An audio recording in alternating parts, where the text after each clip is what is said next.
Good, balmy Florida evening, everyone. The January 26, 2021 meeting of the Marion County School Board is called to order. Board Member Cummings, would you please read our commitment statement? We are the Marion County School District Leadership Team. When we come together to work, we are efficient, effective, and productive. Our three most important characteristics are dedicated, transparent, and individually responsible. To work well together, we must demonstrate respect, confront reality, and be accountable. We will always put students first. We will leave a legacy of success. Thank you, Board Member Cummings. For the courtesy of those listening to the meeting, I'm requesting everyone in the audience please remove your hats and turn off your electronic devices or put them on vibrate.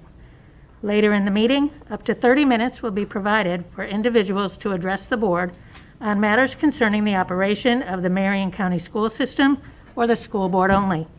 Presentations to the board are limited to 5 minutes and are televised. If you wish to address the board regarding a regular agenda item or matters on which the board customarily takes action, you must first complete a peach form located on the table in the hallway. If you wish to address the board regarding a public hearing or a student discipline matter, please complete a lime green form. These forms must be fully completed and received by the board's secretary no later than 5:40 p.m. The procedures applicable for each are on a separate sheet. Madam Secretary, please call the roll. Mrs. Allison Campbell, District 1. Here. Mrs. Beth McCall, District 2. Here. Mr. Eric Cummings, District 3. Here. Mrs. Nancy Thrower, District 4. Here. Mrs. Kelly King, District 5. Here. Dr. Diane Gullett, Superintendent. Here. Mr. Jeremy Powers, School Board Attorney. Here. And it's now time for the inspiration and the pledge.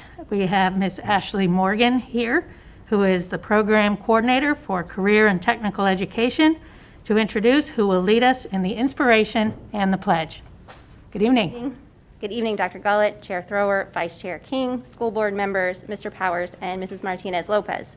This is the second year of implementing our career planning guide and asking our seniors, what's your E? As of yesterday, we were at 84% of our seniors who have selected their E. Of those, 69.15% have selected enrolled, 23.44% have selected employed, and 7.4% have selected enlisted. The goal of having our students select their E helps them focus on their goals after graduation and know that success is possible for all students. This makes their schooling relevant as they realize the impact that it has on their future plans. It is my pleasure to introduce these three seniors, each of whom has selected their E. We have from Bellevue High School, Jean Nablat, from the MTI Career Academy, Austin McKinney, and from Bellevue High School, Ava Tadeo. Each of them will spend just a moment to tell you a little bit of their story, how they selected their E, and then lead us in the Pledge of Allegiance.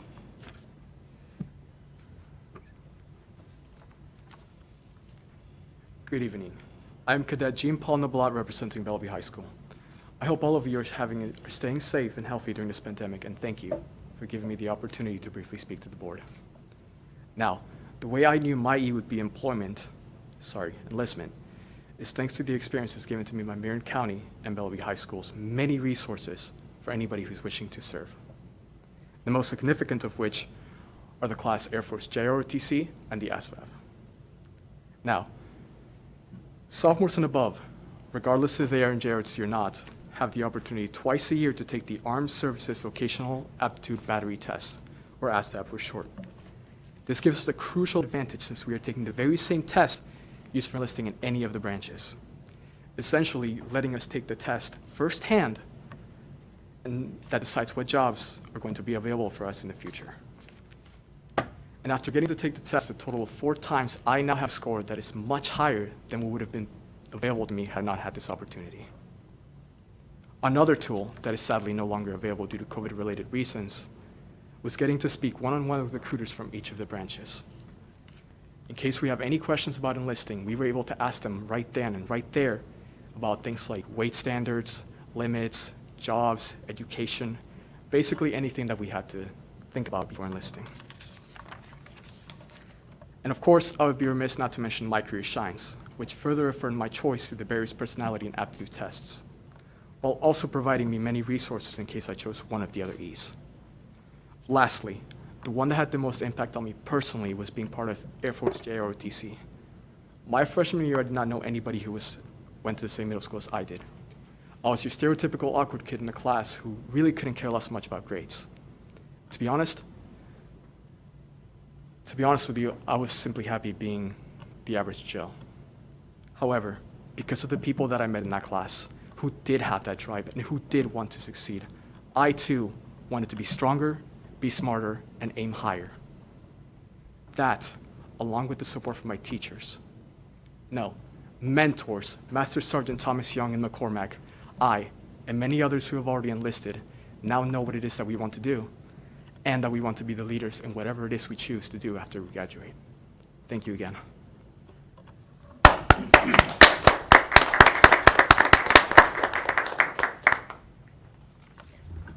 Good evening. My name is Austin McKinney, and I'm here tonight standing for the Career Academy through the Marion Technical Institute and the College of Central Florida. I discovered my feeling of passion for the medical field during my 2-year first responder program at MTI. In that class, I earned class captain twice through a competitive application process.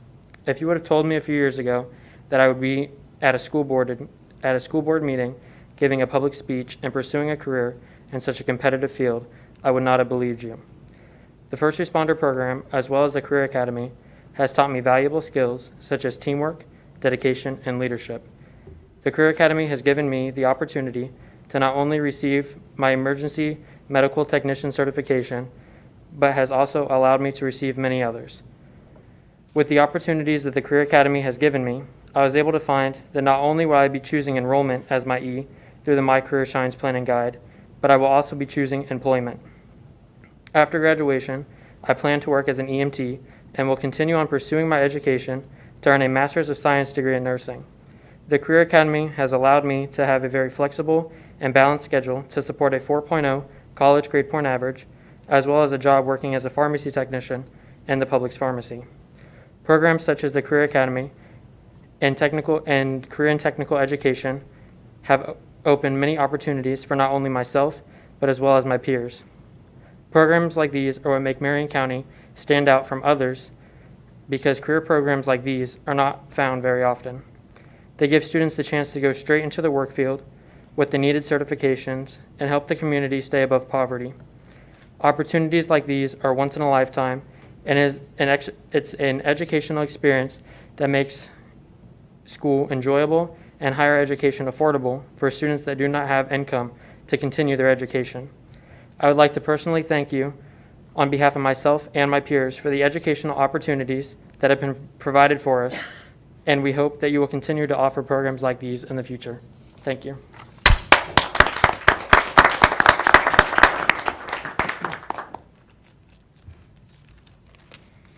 Hi, my name is Ava Tadeo, and I'm a senior at Bellevue High School. After high school, I plan to enroll at a 4-year college. In my Allied Health Skills class put on by the CTE program at my school, I'll be sitting for my CNA certification exam at the end of the year. This will be helping my enrollment decision by helping me financially not only through college, but before college as well. The career checklist has helped me learn how to take the correct steps in order to succeed in further education, and more specifically, it lists financial aid and other opportunities such as testing. Especially in uncertain times like now, it's important to have a gauge on what's important to accomplish before college and during college. Thank you not only from me, but from the entire class of 2021.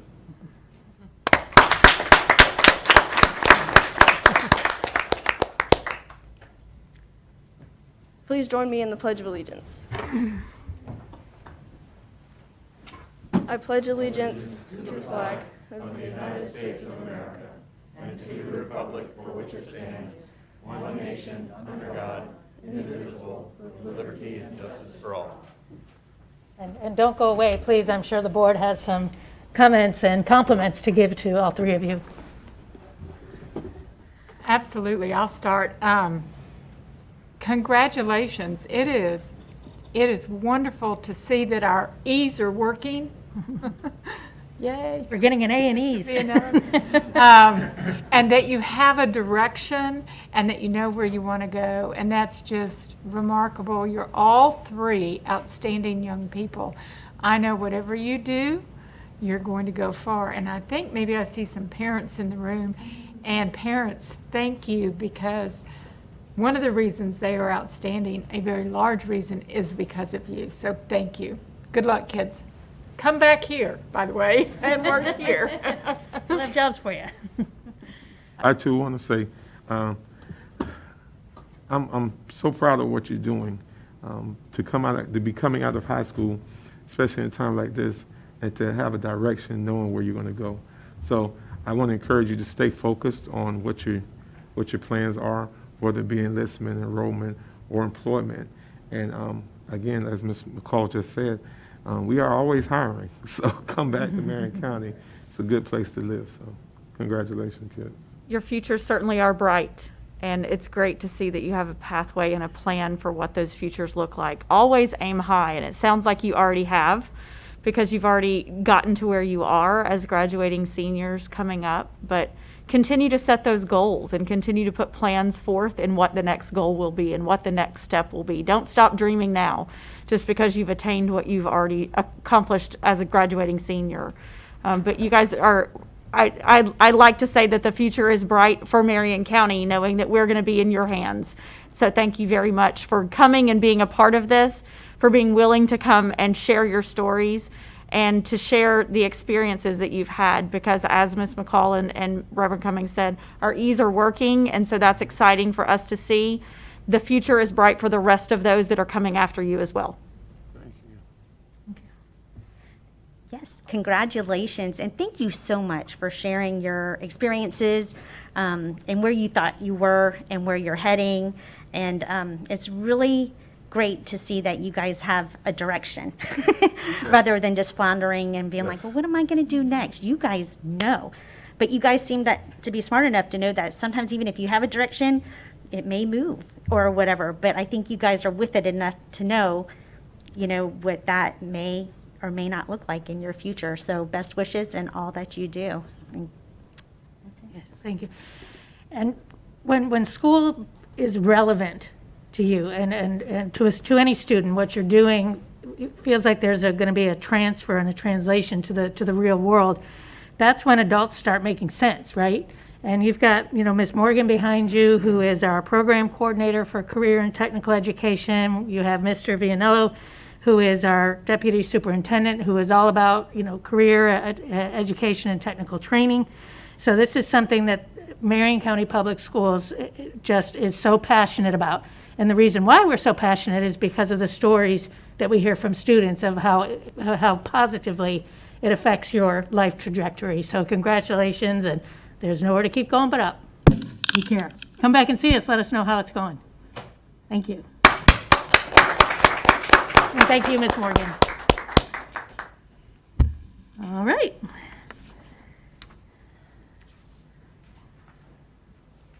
Good evening. That's a hard act to follow. It always is. Thank you, parents and grandparents and great-grandparents.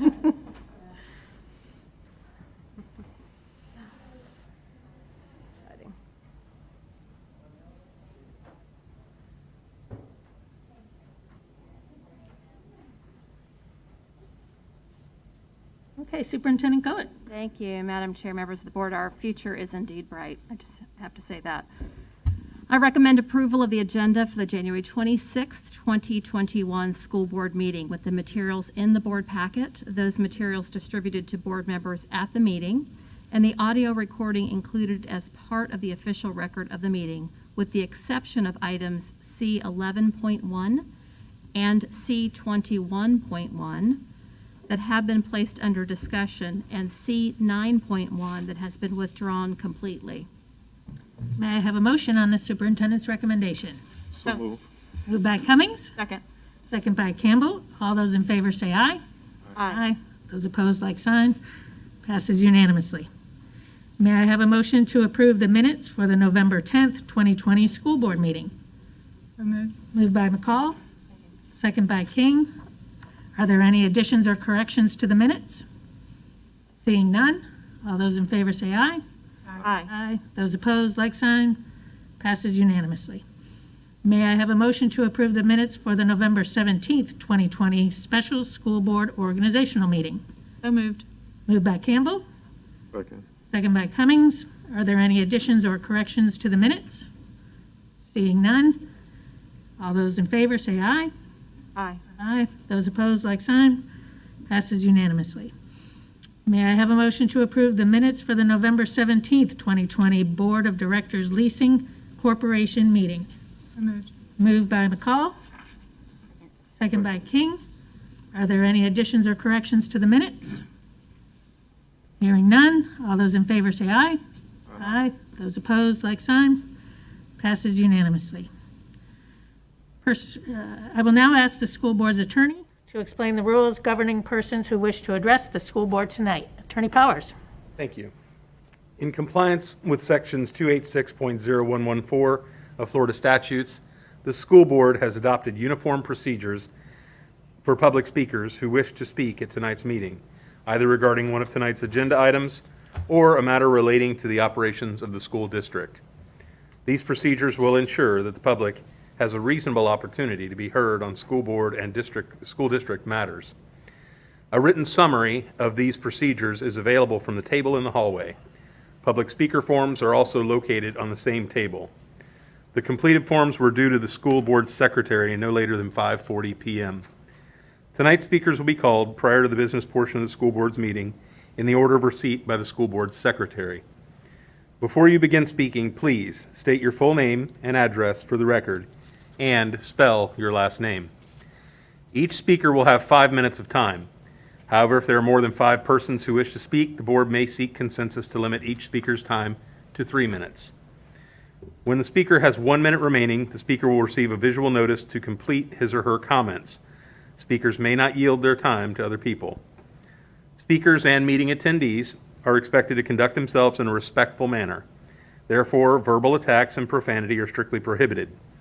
Pursuant to the procedures for public comments, item 6, speakers are not to identify specific individuals other than themselves or their child unless the statement is provided 24 hours in advance. If there are matters dealing with student discipline, including expulsions, they will be scheduled at the conclusion of the televised portion of the meeting. Parents may address the board regarding a discipline matter at that time. To ensure student privacy, only a parent or guardian may use a student's first or last name. Identifying references to or identification of other students and/or their families are also strictly prohibited. Thank you for your attention to the board's requirements. Madam Chair, that concludes my explanatory remarks. Thank you, Attorney Powers. Ms. Martinez-Lopez, do we have any speakers tonight? Not at this time. We're working on getting a speaker, and if we do, we will let the board know. Okay. Thank you.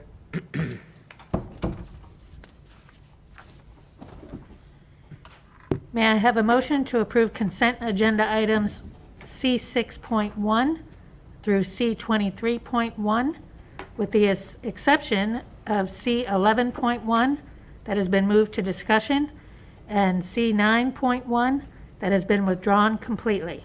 May I have a motion? Madam Chair, that would also include, I believe, item C21.1. That item has been pulled. That's Right. pulled to discussion. Okay, and item C21.1 that has also been pulled for discussion. May I have a motion? So moved. Moved by McCall, second by King. All those in favor say aye. Aye. Aye. Aye. Those opposed, like sign. See, passes unanimously. May I have a motion to approve the 2020-2021 School Advisory Council membership? So move.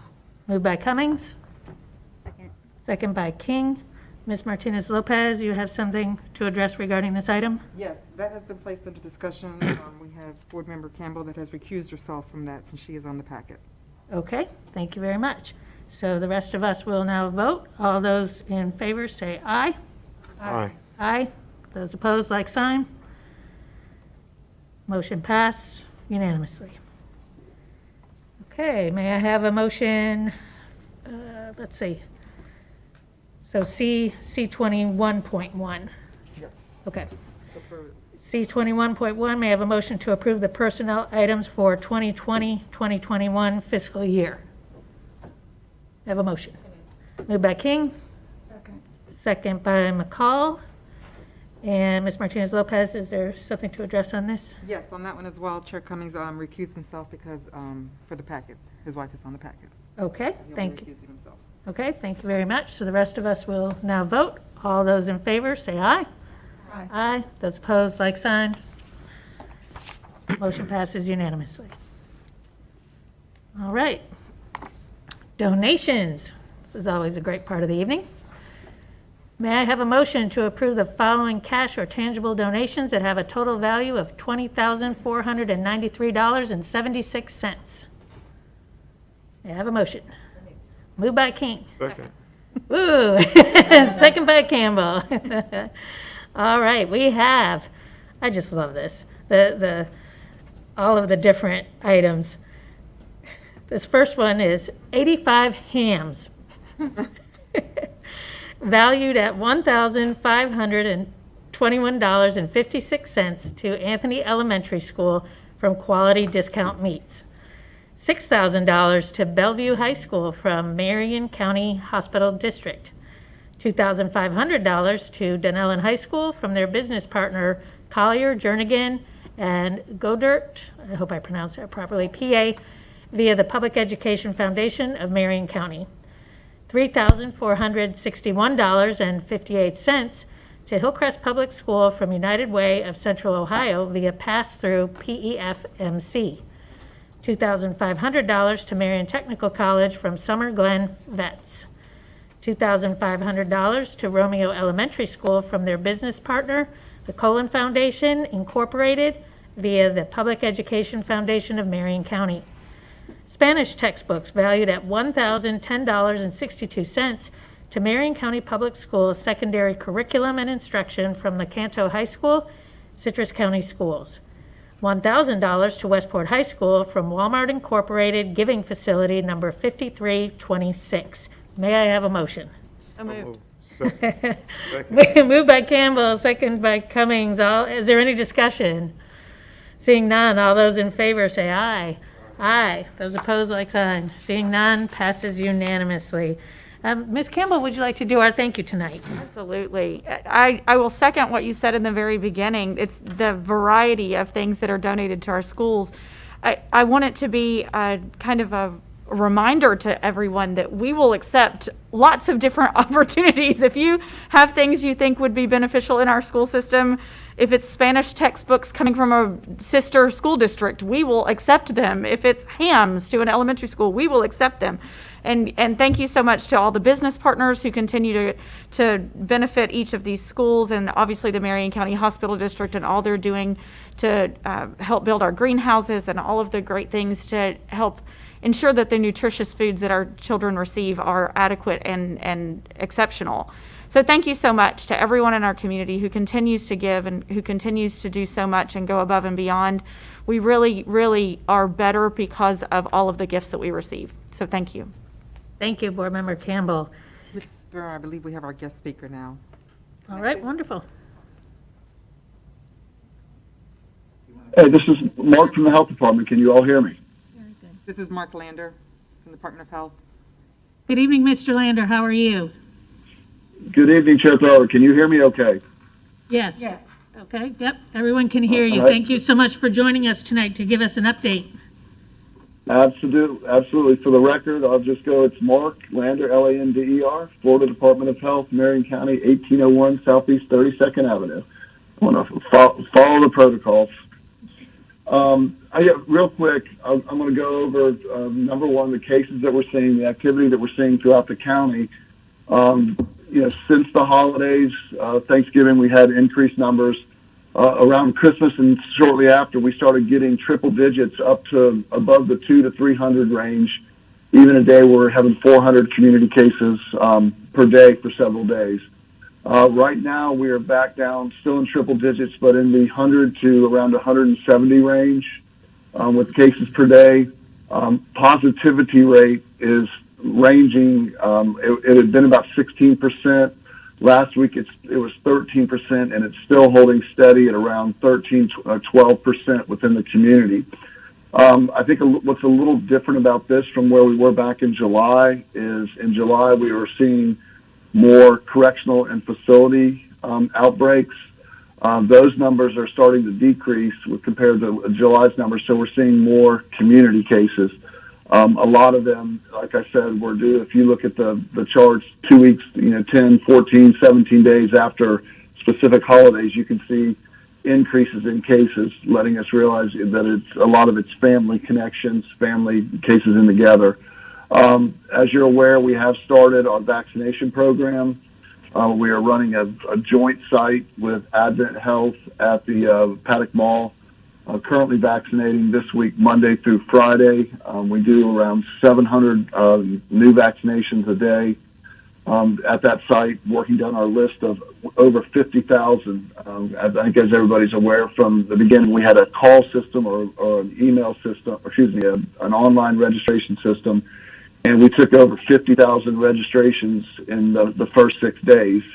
And at that point, had 3,000 vaccines to give out. So you can see we average about 3,000 a week vaccines coming in. So you can see we've been pushing out those numbers, trying to work down that list, working with partners. Publix is also vaccinating the community, as well as Heart of Florida. With regards to school activity, I spoke with one of our tracers today and our investigators. We're still seeing, the high schools still seem to be the bigger issue with regards to the actual positives. I know we talked a little bit about certain high schools with her today, where the activity is definitely higher. The elementary and middles, less positives, but quite a few exclusions because of just it's definitely hard to control the spacing and contact with those individuals. I think you look at the high school ages, a lot of that is, there's a lot of it is outside activity. But, you do look, I know at one high school specifically, we had some indications where it was some classroom cases passed on. I believe that might have been at Westport is what I was told. But so in a nutshell, numbers are, we're still in the triple digit numbers, and our positivity rate is still above 10%. So we're working diligently to try to bring that down. But that is certainly where we exist as a community right now. Any questions? This is Chair Thrower. Mr. Landers, thank you very much for that update. And specifically, what else can we be doing as a school system to minimize the chances of within school spread and definitely within classroom spread? It's very concerning, and we're going to be meeting on this at a work session. Our transportation is, it's wonderful that we have so many kids back in school, but as we have staff that has to be out, we're having tripled up routes, and so kids are mixing with each other that maybe weren't before. I think, as the district goes, you've done a really good job. I mean, I know we're seeing the numbers, but you should, probably make sure you're having the conversations with your neighboring communities, and you'll see they're having the same challenges and struggles that we're having as a site.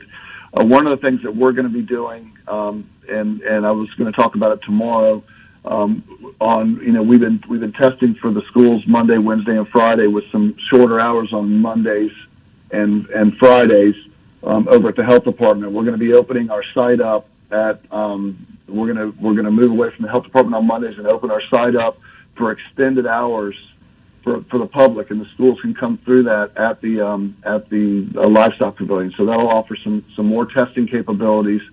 Where we were doing 500 tests a week out of that site, we're going to be doing 1,000 tests a week out of that site starting on Monday, which will give us more testing opportunities. Especially for the students in Marion County. I think commending the fact that having the masks in schools has probably led to less in-school spread, but also I understand as more kids come back, we lose that social distance spacing, and that's always a concern that I think the school needs to be aware of, and with the potential of having more kids out. As close contacts. I think that's at first what we were, from my understanding is it was a little bit harder to achieve in the high schools, but in the elementary and middle, we had more of, in some of the classes, more of the social distancing piece in play. So I do think that the social distancing and masking has played a part in limiting the spread within our school system. Mr. Lander, this is Board Member Cummings. Did I hear you say that Yes, sir. there had been some classroom cases, meaning that I was informed today that there were several cases that were being looked at as a classroom spread at one of the high schools. Thank you. What they're seeing is, and how they're determining that is, we're getting and it's hard to just pinpoint it to that one spot, but you'll get an individual that is a positive, and then you start seeing the close contacts turn positive, within that 5 to 7 day range afterwards. Thank And you. that has happened at some of the high schools. Thank you. Mr. Lander, this is Board Member Campbell. Because of the 5 to 7 day that you're seeing potential positivities, are we still under the assumption that the 14-day quarantine is still necessary for those that are close contacts? You have the options. You have the close contacts as far as the 14-day period. I think that's what we opted as the school and the health department said it would be easily managed, because you can't maintain the social distance in those schools. That was the problem. Why we couldn't go to the 10 days, because it required not only the masking, which we're doing, but it also requires a social distance component, which could not be incorporated into the schools. And would that be regardless of a negative test, even after maybe 7 days? That's a requirement. Even at the requirement, if you tested negative after 7 days, you're still required to come back with a mask and social distance.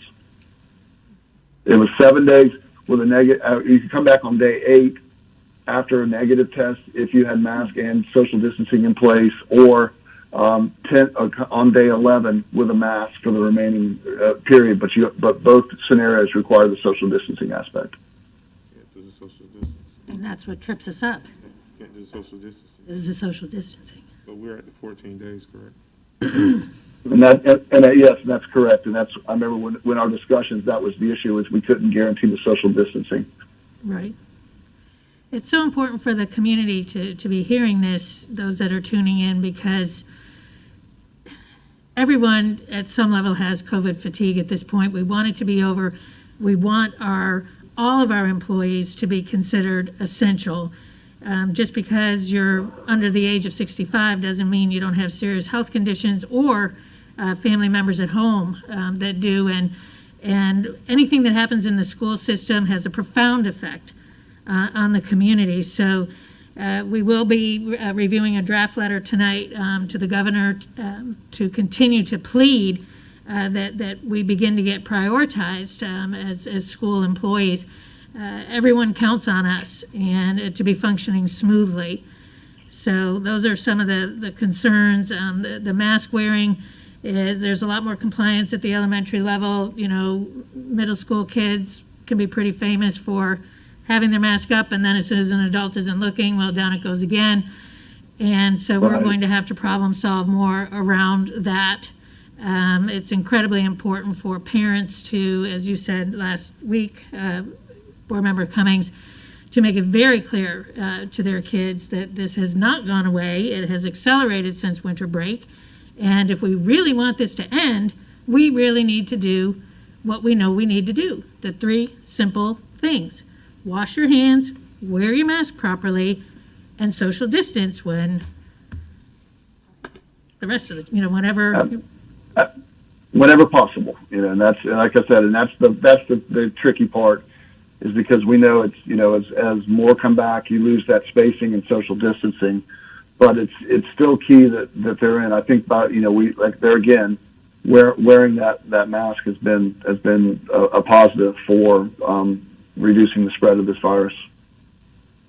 Mr. Lander, Board Member Campbell again, just asking if we do have those positive cases that then are no longer symptomatic, nor are they essentially spreading the virus, and then they become a close contact to someone else, perhaps maybe 2-3 weeks later, are they then also being excluded, or should they be? Or what is that window, if there is one, where they would essentially have an immunity built up? A great question. Right now, the CDC's recommendation is 90 days. So if they're within that 90-day window, they're not. If they're past their quarantine, if they were positive and past their quarantine period, there's a 90-day window to where they would not be considered reinfection or a close contact. So in those cases, we should also be tracking those students and employees who were positive and have come back and then potentially could be close contacts to someone else because they potentially should not be excluded at least for 90 days. We should be tracking those through the health department. Thank you. Through the health department, you said through the health department and not through the school district? Yeah, because what would be happening in a case like that when they're identified as close contacts, they could be identified as a close contact from the school, but when we do our follow-up on them, they would be identified, oh, well, they were exposed or they were positive 30 days ago, so they would not be considered a contact at this point.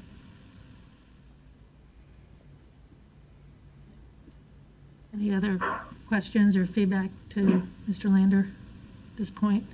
Dr. Gullett, anything?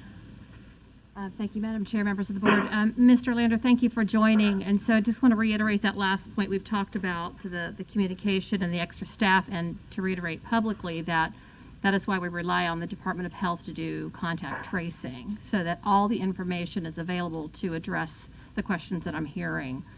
We rely on them to do that. And I know, Mr. Lander, that you have some additional staff that you're in the process of hiring to manage that, so we can be as responsive as possible to our employees and the folks that are calling with these numbers. Absolutely, we're trying to really refocus around the schools to make sure that we can get better and quicker on our contact tracing. Mm-hmm. That's great. That is so appreciated, because as we were saying earlier in our conversation, anything that happens in the school system creates a ripple effect, throughout the community. And so thank you for everything that you and your overworked staff are continue to do to support us. It's truly been a partnership. We don't just talk every week. I think one of us talks to you every day. We talk. It has been a fantastic partnership, and I can't appreciate the patience that I can really appreciate the patience that the school board has had. And these are trying times for everyone. And I think if you look at what's happening in some other communities, you can appreciate the efforts that are put in from both sides.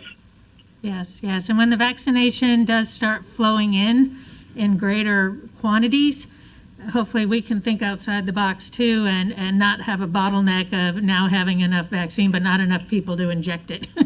So keep us in mind. Absolutely. I'll sign up to be trained. And send your letter, please. All right, I appreciate the time tonight, and each of you knows how to reach out to me if you have any questions. Thank you so much. Have a great night. All right, y'all have a great night. Thank you. All right, take care. Bye. Anything further as we digest what he shared? Everybody's good? Okay. All right, we're going to move on to meeting reminders. The following administrative briefing and work session is scheduled for February 4th, 2021 at 9 a.m. The purpose of the work session is to discuss review of school staffing plan, meeting 1 of 2, fiscal year 2020-2021 budget update as of December 31st, 2020, recommended instructional materials for adoption, textbook adoption, annual investment report, and COVID-19 updates. The following administrative briefing and work session is scheduled for February 18th, 2021 at 9 a.m. The purpose of the work session is to discuss review of school staffing plan, meeting 2 of 2, construction projects update, review of charter school renewal application, social emotional learning curriculum, and quarter 2 transformation schools data update. Okay, moving on to committee reports and board concerns. We'll start with you, Ms. McCall, tonight. Thank you very much. I know Ms. King's going to talk about Golden Apple, but I just want to congratulate the staff, Kevin's team, for pulling off an absolutely marvelous event. I was able to sit in my comfortable chair and was very inspired. So they took wonderful care of everyone, and it was safe and enjoyable from where I sit. So thank you. The other thing I wanted to do, and I really want to share this with Ms. Campbell, is that she talked about wanting to be on an active committee. I have served on the insurance committee for 3 years, helped to get us into that self-assured. So I mentioned to Ms. Lively and Mr. Buss that I thought it was appropriate that I step off and let Ms. Campbell be on an active committee, and I was going to talk about that tonight. So, Madam Chair, if it is your pleasure and if Ms. Campbell wants to serve on that committee, I am very happy to step down and let her serve on the insurance committee. I see a vigorous nodding of yes from Board Member Campbell, so that's fantastic. And I agree with you. It is a good time for there to be a transition. So you'll get to take us forward as we're now going to be self-insured. So it'll be fun to get your updates, Board Member Campbell. Thank you. My pleasure. Thank you. So my only other thing, there's still a lot of sporting activities going on. I just want to caution everybody, especially if you're outside and you can social distance, and you don't want to wear a mask as long as you're social distancing. I don't have a problem with that, but I do have a problem inside some of our closed gymnasiums and all of that. We're still in this. I was fortunate. My husband and I have had our first vaccine and scheduled for our second. But we're still in this, and we all need to take personal responsibility. And I can't say that enough times, that it's not over. There is hope on the horizon, but it's not over. We want to keep our schools open, so please take that responsibility. And at those indoor sporting events, I know it gets hot, and I don't like sitting in a gymnasium with a mask on, but that's what we all need to do. So thank you, Ms. Stroller. Those are my comments for tonight. Thank you, Board Member McCall. And since you did mention the rising cases and made yet another plea to everyone to do what we know helps, all of you should have a copy of a draft letter to the governor in front of you. And this is speaking to Board Member Cummings' reminder that we really needed to get this to him and quickly on behalf of all of our employees. All of us, especially those of us that work directly with students every day, and our bus drivers that are in contained areas are vulnerable. And so we want to make sure that we are quietly pushing as hard as we can and being vocal. It's very, very important. So we'll be meeting again on Thursday morning, and once you've had a chance to read this over, if you have any input for changes, and then we'll make those changes and then get it out Thursday, hopefully Thursday afternoon. Would you like for us to talk about changes now, or just? Let's give everybody a chance to read it, and then we'll make those jot them down, and then we'll make the final ones. Actually, I believe Mr. Powers asked us to send them to him. Send them to him, okay. And that way we Right. can get it signed Thursday morning and out the Perfect. door. Perfect. What I would say, if I may, is that just in case any of the changes that are proposed require us to, some of them may be minor, some of them may be more structural. If that's the case, what I would suggest is if you'll send me those edits, I'll make proposed edits. I will make sure I have my laptop available, and when we meet on Thursday, I can have everything ready, and you can discuss any edits. I'll make edits on the fly as we're here, and then we can send it the same day. Thank you. Great idea. Okay. All right, Board Member Cummings. Again, good evening, everyone, and it was good to see those young people here tonight with the 3 E's, with the enrollment, employment, and enlistment. We know that is something that is been instituted in our district, and it is working. So I encourage kids to continue to look at the options that they're being presented in our school district with those 3 E's. We're praying that every kid, when they get ready to leave here, they have chosen an E. And I'm excited about that. As always, I'm going to always talk about the safety, as Ms. McCall and all of us have talked. Please, we can't say it enough. You just heard Mr. Lander say that there's cases, classroom cases now, where I think Board Member Campbell had been stating that there hadn't been. And now things are changing. Things change always, constantly, fluently, and we have to be ready to deal with those changes. So I'm asking that you would please be responsible. Everybody has to be responsible and accountable for their actions in this time of pandemic. So I know high school students, I know especially you guys that are seniors, you have that senior itch, you have that that time where you just want to hang out. I was there, all of us that were there at one point, but it's different this year. It's really different. And we're going to try to do what we can as a district to make sure that you have a normal senior year as possible. But it's already different because you'll be graduating possibly wearing masks or just different. It's different. So let's be responsible. Let's keep everyone safe. Think about your classmates. Think about your teachers, your instructors, the people that you're around. I do know it's an inconvenience. I get inconvenienced myself. I have on 2 today because I'm listening to the science. I want us to be safe. I want us to be safe. Ms. McCall hit the head on the nail when she's talked about these sporting events. These sporting events outside, you're able to social distance, yes. But when you're in a gym, you have to have that mask on. You have to be safe. And I mentioned a couple of weeks ago, and I thank our athletic directors and for making sure that basketball games are going to be safe. If you go into a gym, you need to wear a mask. You're not socially distanced in a gym, especially when it's a rival game in Marion County. We know that there are certain schools there's going to be rival games, and you're going to pack the house. So if you're going, wear the mask. And if I'm the AD, if I'm there, I would just, if you can't wear a mask, you just can't come in. I'm grateful for what the ADs have done in kind of instituting a voucher system. I know it's an inconvenience, but it's more of an inconvenience if you got to bury somebody in your family than to put on a mask. So again, please be safe.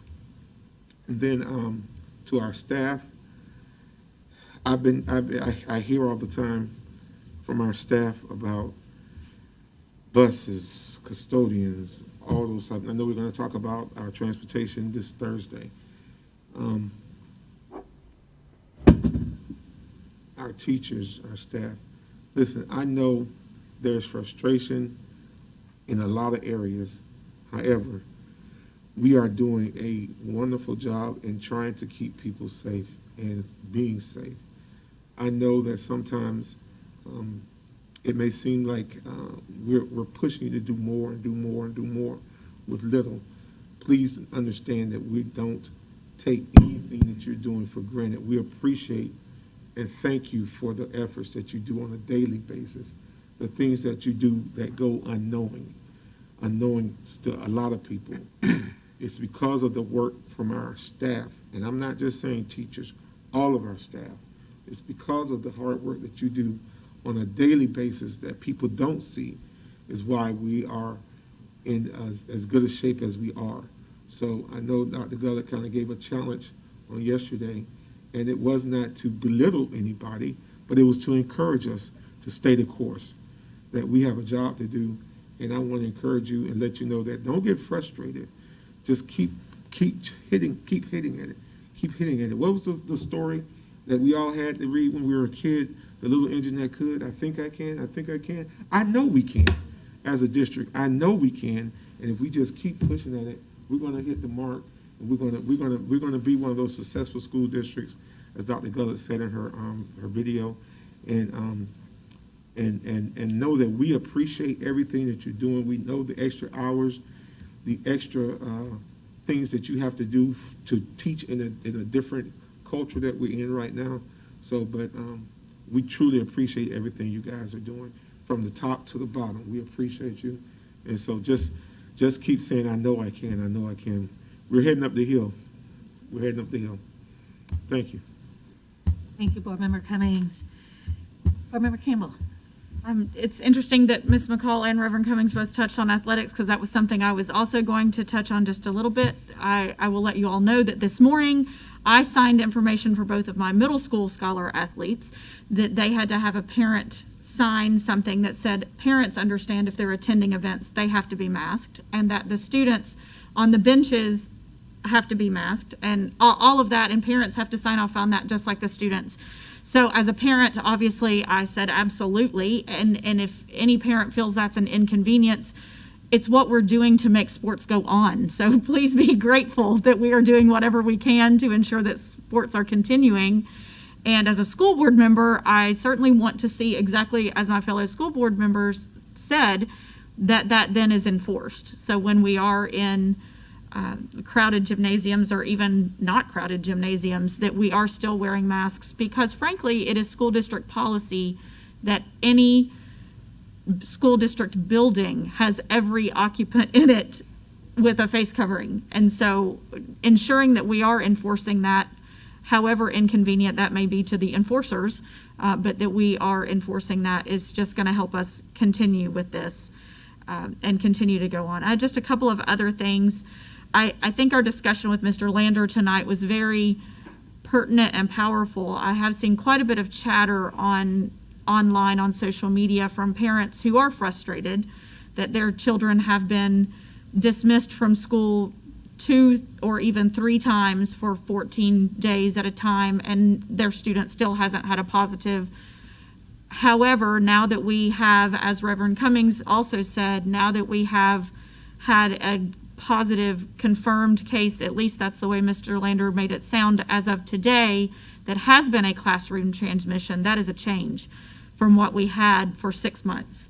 And so if we are seeing classroom transmissions among our students, that only further emphasizes the reason that these close contacts are then dismissed, and ensuring the safety of all of our students. I know it's inconvenient. I know it's difficult. I know that parents are frustrated, and students are frustrated, and juniors and seniors are frustrated. I get it, but we are just trying to ensure that we are slowing this spread so that we can get back to some semblance of normalcy that we all once knew. And we're pretty far away from that at this point. But I will say that I am grateful when we're hearing our new president talk about how his plan is to ensure that students are in school in his first 100 days. We're already there. So we're not having to be one of those school districts that's scrambling, trying to figure out how are we going to make this work, or in arguments with our teachers union, because we're already there. We're already in school, and so we're not having that. So thank you again, as Reverend Cummings said, to all of those staff members, MEA members, teachers, everyone who has made it work and ensured that our students are receiving quality education, that it's just best in face-to-face environments for the vast majority of our students. It is a better environment that way. I do want to say on the heels of that, though, and I have 2 other things after this, but I know Dr. Gullett and I spoke briefly that she's going to give us a report, I believe, on February 4th about volunteers potentially coming back into our schools. And the only reason that I bring that up is we heard this evening, it sounded as if from our junior ROTC individual who said recruiters have not been able to be a part of, we've heard it firsthand how that has inconvenienced the furthering of education and furthering of opportunities for some of our students. I know I personally have been working this week potentially with 2 middle schools about bringing the Youth Philanthropy and Action Program back into their schools this semester, and trying to figure out what that might look like if we're doing that on Zoom. Or so not having volunteers, I'm interested to see where that goes, because I do believe, especially if it's a volunteer classroom instructor or a volunteer recruiter or someone, I do believe that at least with that person we would be able to stay within that social distance, as well as the masking and face covering, if we put the right parameters in place and those are followed. But I'm interested to hear where that goes. The final 2 things I wanted to mention, this one kind of is a little bit more personal, I would say, because I've watched these board meetings for years, and I've always listened to and heard at the end of the board comments where the recommendations are and the motions and approvals are for students who are being alternatively placed, as well as students who are being expelled. And I've always listened from the audience, not knowing what the backstory is. So now that I see the backstory, it has been kind of emotional, and staff knows I've been talking to them about these. Certainly there are interesting situations that definitely say that students should be expelled.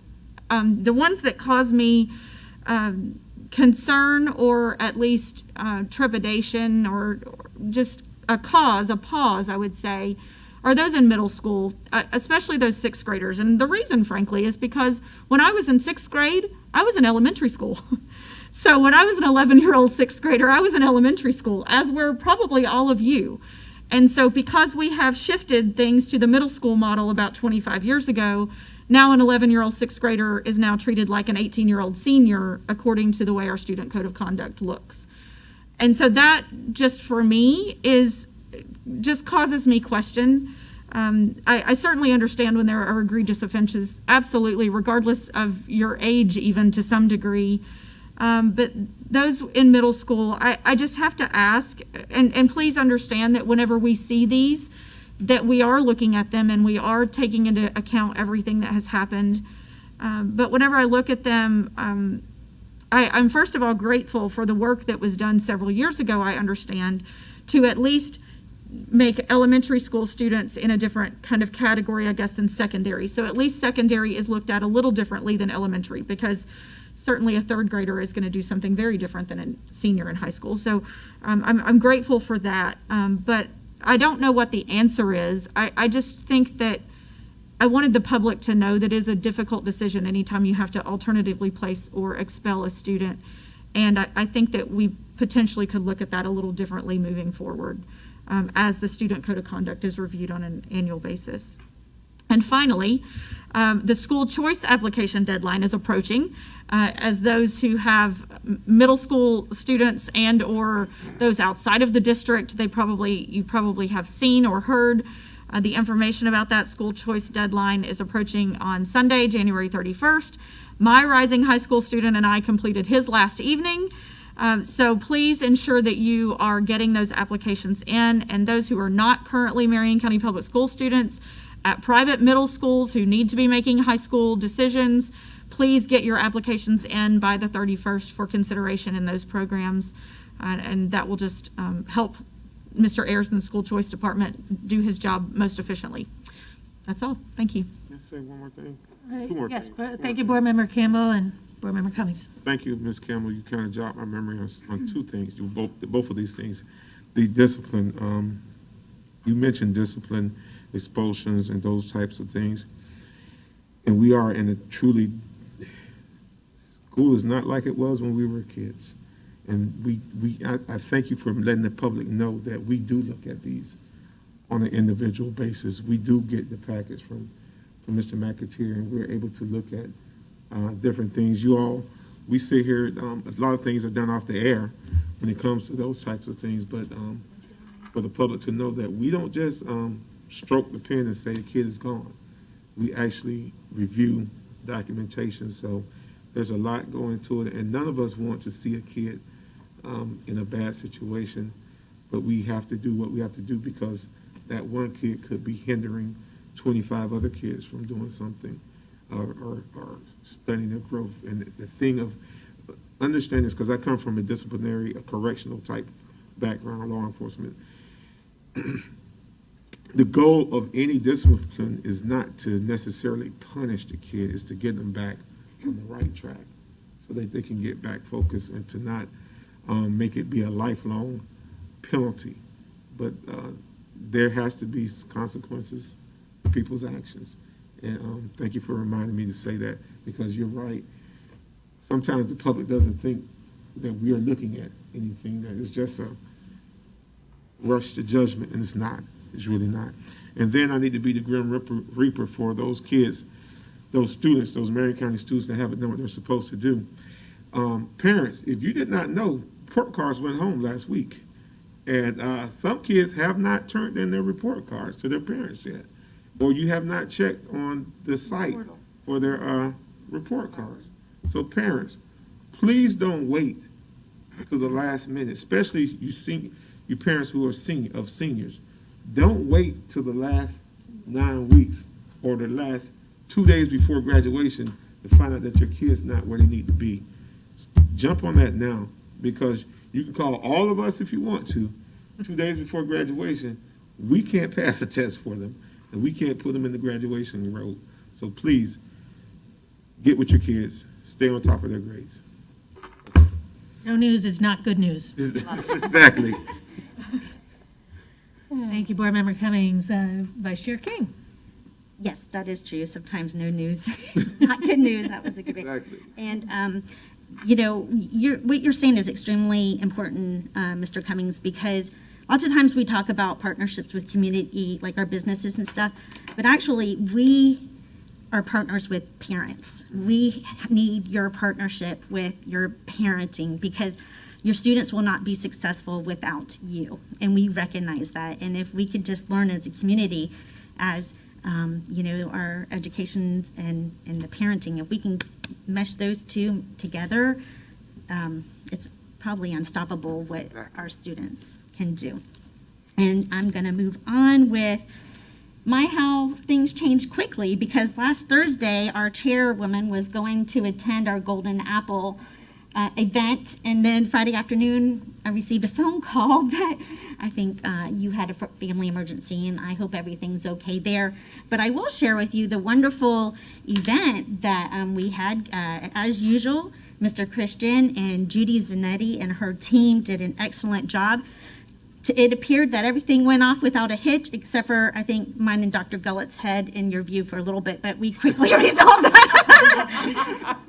It was great. It was just for a little bit. Yeah, we saw it in a little bit. We're like, oh, we're going to just try to duck down. But other than that, I think it did go off with a hitch. And I would like to personally congratulate Ms. Fernandez. She is our online kindergarten teacher. Yes. From Who District 1. won the Golden Apple and the car. And it was just really exciting. But, you know, it's a tough decision, because every one of those teachers that were up there, all right, we need a little bit of country music. We're good.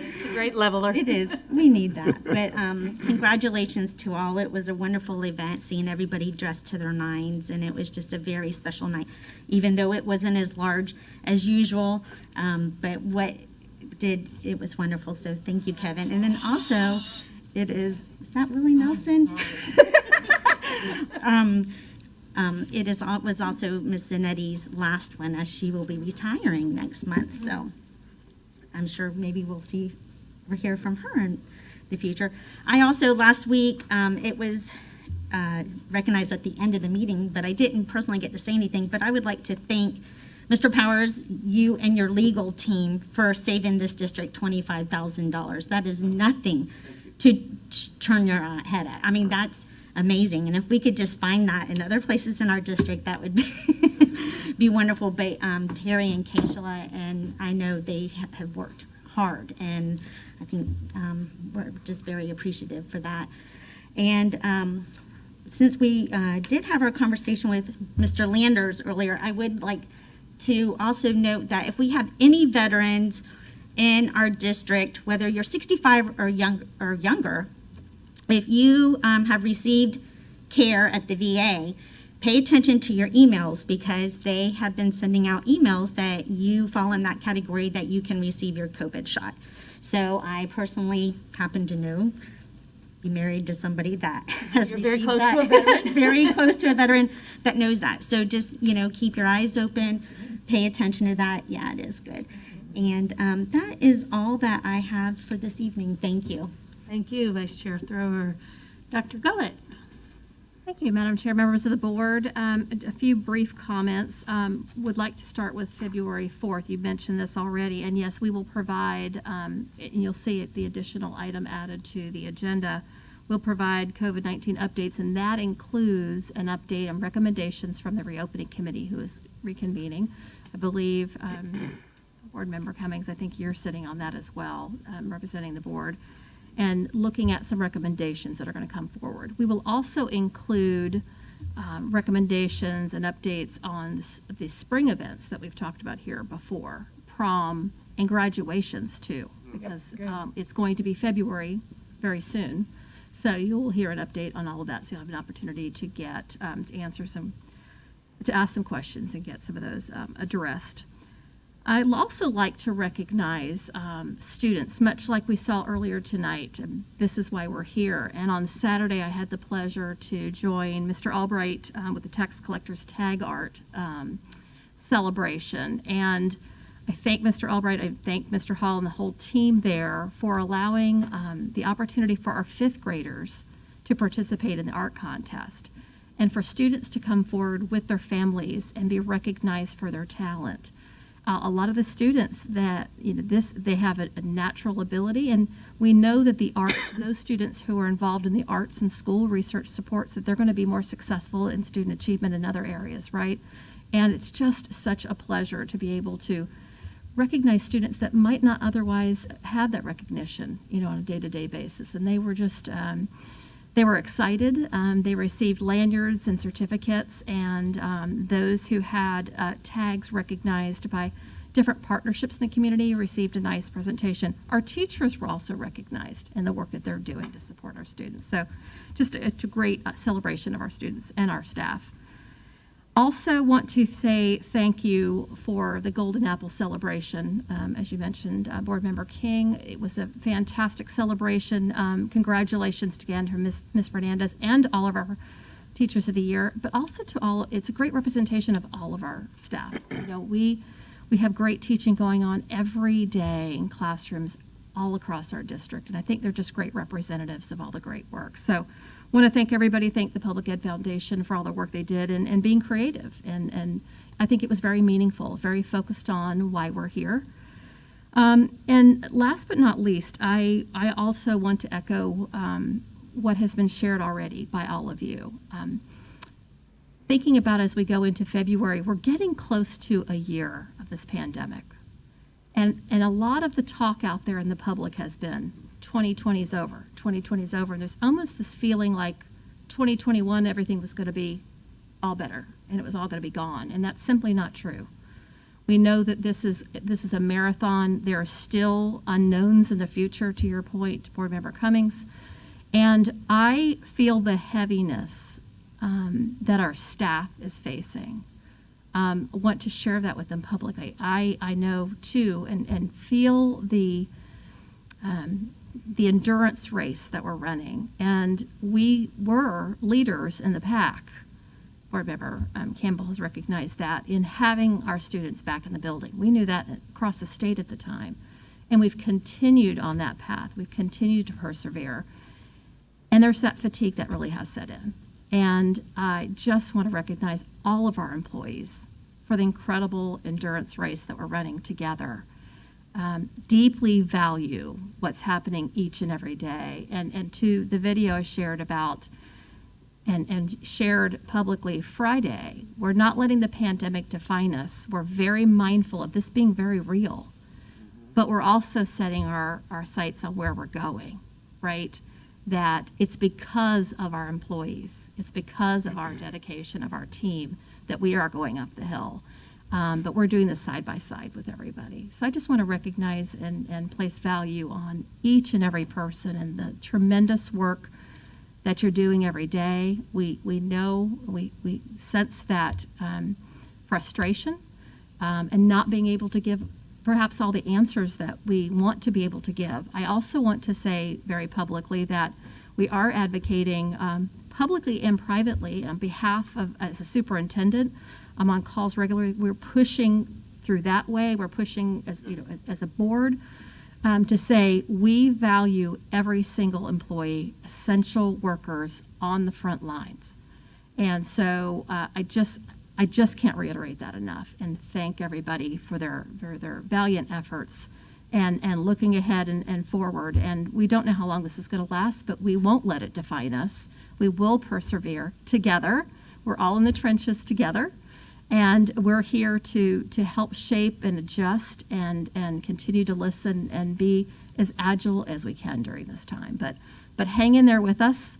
We appreciate you. And those are my comments for tonight. Thank you. Thank you, Dr. Gullett. Attorney Powers. I'm reminded of when I was learning to drive, my father had talked to me about if the oil light ever comes on in the car, you've waited too long. You need to stop the vehicle immediately. Don't move to the next gas station. Stop immediately. I remember I had an old 72 Ford Maverick that had an oil light, and sure enough, one day it randomly came on. And I remember putting on the brakes, pulling off the side of the road. I felt I needed to jump out and run in the ditch, because I'd heard this is a very, very bad thing. I've learned a lot since then. But one of the things I learned from that experience also was that, one of the best things you can do for an engine is to keep it well oiled. It's because friction doesn't do well with engines. Well, friction also doesn't do well with organizations. And running an organization like a well-oiled machine takes a lot of work. And I wanted to use a little bit of time tonight to recognize the fact that I have been very welcomed by a number of people here and have made some relationships already with a number of people that have really shown me what we can do when there's not friction, that there's working together, and I think this district is blessed to have that. And Dr. Gullett, Mr. Vianello, your leadership has been impressive, keeping things on track and keeping things in the right direction. And I just wanted to say thank you. That's been the mantra that everyone lives by here. The assistant directors, Mr. Whitehouse, Dr. Hembrook, Ms. Kynard, have been extremely helpful whenever I've needed something, and I've tried to be the same when they need something. Everybody has heard my disclaimer by now. When they call me for some issue, my standard disclaimer is I can tell you legally what is permissible, but you got to go through your own chain to make sure that that's what you're allowed to do and that's the right idea. Just because something's legally okay, I'm not the policymaker, but I feel confident being able to put that back in the hands of the people who do take care of those things. Mr. Christian, Mr. McAteer, Mr. Collins from purchasing, Mr. Ayers, Mr. McFadden, there's so many people. We've developed this well-oiled machine already. I can see it happening where if someone has a question, it isn't something that is, if they have need for a legal opinion or if they just want to bounce something off of me, we can have that quick 5-minute conversation that then leads them to a new direction, hopefully, and allows me actually to think about, this is something I need to perhaps look into a little more and find out. And it gives me direction on the areas that I need to find and become more expert at. And that is also crucial because with COVID, with the change in administrations, with so many things right now, the things that my predecessors may have done are often, it's a different era, even though it was not so long ago. Just the other day, I was going through some discussions about how the executive orders that have been signed will impact in the local schools. And the National School Board Association has released some FAQs regarding that. And looking and just trying to think of how that will filter down to us, it's always best to be proactive. It's always best to think in advance and try to find out what we can do before those things hit. I just wanted to make sure to extend my appreciation to all of those people who do feel welcome to call on me, and I hope you continue to do so. And I just wanted to let you know that I'm learning from you as well as you're learning from me, hopefully. So, also in the legal department, we are continuing on with our contract negotiations in several areas, and it's going well. We've, as we know from before, Canvas was one that was hanging out there a long time. It felt good to finally have that done, so I don't want to rest on my laurels too long because other things start popping up, but that was good to have that behind us and also in front of us because we now have a useful tool to continue on. I'm aware of some potential training opportunities that I'll be speaking with superintendent and deputy superintendent for in the future as to things that we can do for our staff that helps to answer some of their questions, things that they might not otherwise even know to ask, things that will help us to ensure that they're able to do their jobs safely and without having to think of the things that it's my job to have to worry about. Board members also, thank you. You've been very helpful whenever I've needed you and whenever I've needed to to bounce an idea off of you as well. So I just wanted to say thanks to everybody.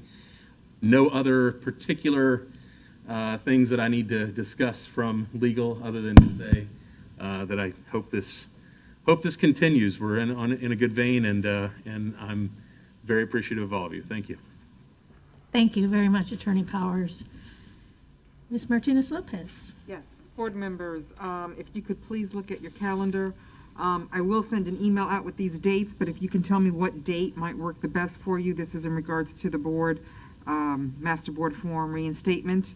The 3 dates to choose from, which to keep in mind, it is a 7-hour session. We'll start at 8, end at 3. Lunch, we'll provide lunch and so forth. So we're looking at April 2nd, April 16th, April 23rd. So, as I stated, I will send out an email, and if you all could just send me your responses by Friday, I would appreciate that so we can go ahead and get that set up for you. I see everybody has their calendars out, and I would say that, at least right now, any of those dates look good to me, and my preference would be to get it done sooner than later. Well, and I'm, April 2nd is good for me. Finance 2.0 is in Howie Hills It's on the April 23rd. and I'm planning on doing 2.0. Okay, so what about April 2nd? Yeah, that That's works. Good Friday. It's Good Friday. So what about the 16th? 16th. Yeah. Yeah, that's an in-school day for us, right? Sorry? It's an in-school day, Good Friday. Is So it- unless anyone on the board has an issue with April Right. 2nd, I say we go for it, because if it has to be changed, we have. Eric I have- can't on Oh, Good Friday. That's right, I'm sorry. Reverend Hat. That's like the Super Bowl for us, and you're gonna shut my Super Bowl down. Come on, now. 16th. Let's say the 16th. Yes, let's say the 16th there. Okay, so put it on your calendars. Thank you. 8-3. We'll send an invite out. My apologies. And forward all the details to you as well. Okay. All right, thank you. That's all I have. Thank you. You mean you have something else to do on that day? Oh, geez. Just an example, right, of how long this has been. And I'd like to start with grace and compassion and thanks to everyone, especially Vice Chair King for jumping right in and covering for me for the Golden Apple Gala. You get reminded sometimes in a flash how quickly things can change, and my husband was diagnosed with a blood clot, but he's going to be fine. He's resting at home. I'm able to help him, but that's why I wasn't there, and that was Friday morning. So it was a big punt, and you stepped up, and I really, really appreciate that. And again, my congratulations to Ms. Fernandez and everyone that reaches that level of achievement and recognition, and you represent all the wonderful teachers that we have. Pandemics. Yes, pandemics are inconvenient. Crisis is inconvenient. But it's how we respond that makes all the difference. And we're now really feeling what it's like to be going through the equivalent of a war in a lot of ways. We've had injuries, we've had mortalities, fatalities, we've lost loved ones, but we're still standing and we're still looking out for each other. The grace and compassion becomes so important. That's probably why mechanics aren't very clean, because their sleeves are rolled up and they're doing the work, and they're greasing what needs to be greased and sharing bad news, and that's not always easy to accept. And one of the most frustrating things about working in a public education system is that we also don't get to call all the shots.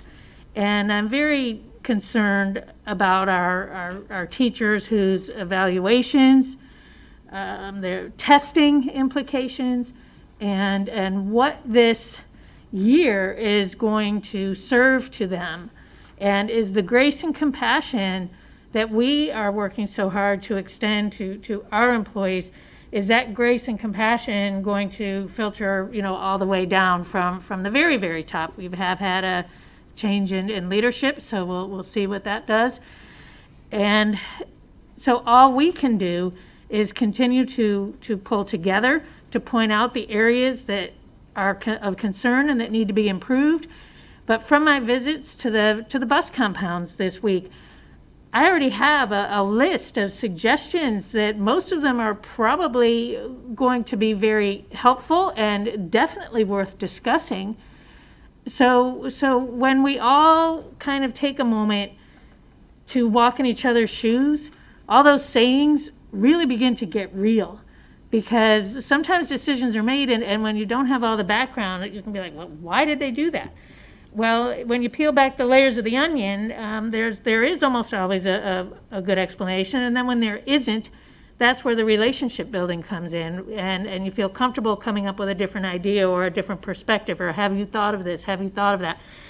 That's how we get through crisis and pandemics. So I hope that we can all keep that in mind. And it is the students that were up in front of us today, what a bright light. They're on their way, they're going places, and then we always finish our meetings with the expulsions. And coming from that area of education myself, it is agony to see kids become numbers. Literal JD, which I think stands for juvenile delinquent, and then they have a number. So they're no longer a name anymore. They lose their name and become a number. And I'm so grateful that we have embraced the early reentry program. And I keep remembering the statistics. I think we had, what is it, Mr. McAteer? 3.3%, 1 out of 30 in the past 5 years. Yes, that has reoffended. So when students really do something that they shouldn't, and they have to go through what they have to go through and leave their school, we are doing all we can to make that an opportunity, not a punishment. And I think the data shows that we're being successful in that. The ones that come before us, it's like, wow, that was a game changer for me. Having to go through this was a game changer. It was terrible, but it was a game changer. And they've gone forward and done really good things. So I just want to encourage everyone to please continue to give each other the grace and compassion. Continue to reach out to each other. And when you notice someone looking like the Walking Dead, lift them up. Take a minute and try to help them any way that you can. And I hope that folks see the passion and commitment of this board. This board does get out. We do go places. We do check in.